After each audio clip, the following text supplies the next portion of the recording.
Hello everyone, and welcome to today's video.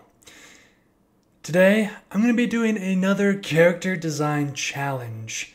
However, this time, I'm also throwing in a color challenge.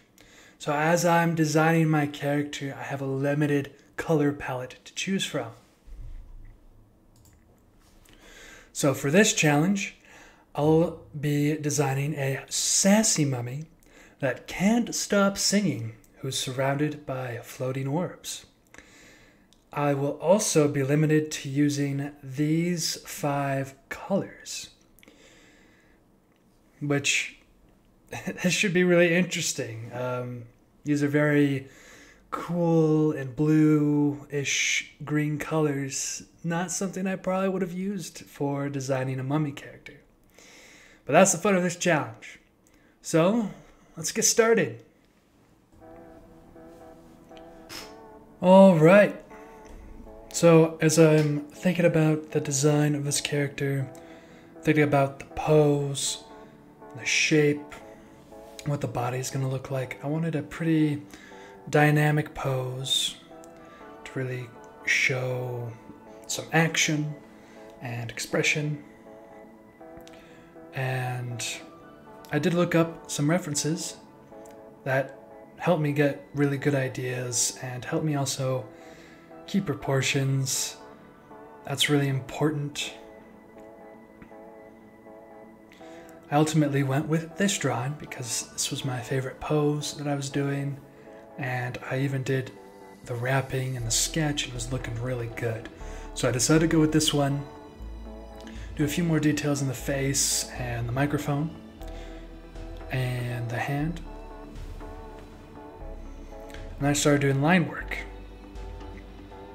I just took the same pencil and tried to keep clean, curvular, straight lines instead of like a sketchy mess.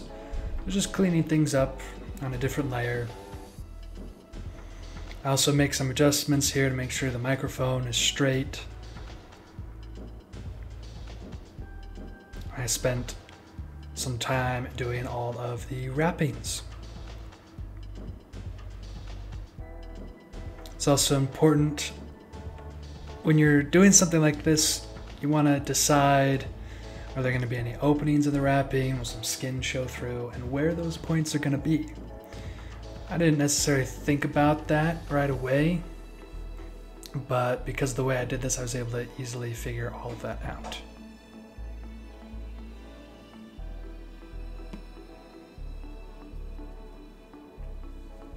I also decided to have the orbs be these lights, and you'll see how I use those.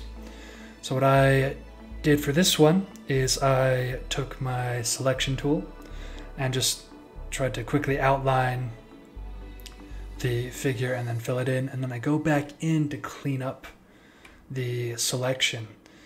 I do this fill so that I can quickly make a layer that I can just alpha lock, and I could just easily color in without having to worry about going outside of the lines if I'm doing something like shading or filling in colors and all this stuff. So it's a really useful technique.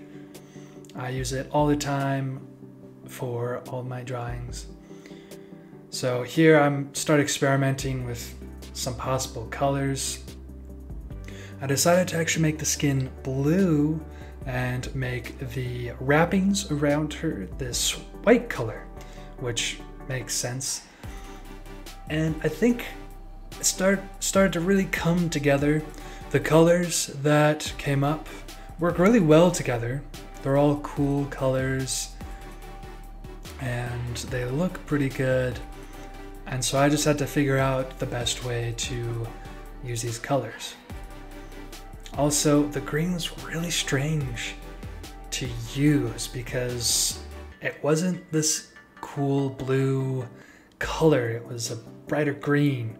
So what I ended up doing was I did kind of use it to do some textures and shading, and in Photoshop I just adjusted the effect of the layer. So I was drawing green and then I did some stuff with the layer effect, like multiplied it or darkened it, and it turned it into more of a gray, which I kind of liked. I like the texture. I wanted something grungy to make the wrappings feel a bit older. And then here, I know there's ways to really imitate light, and that's what I really wanted to try to do. I tried using kind of a color dodge filter on this layer to help it kind of glow and look like a light. I also spent some more time doing shading and how colors are going to work, and played with the background.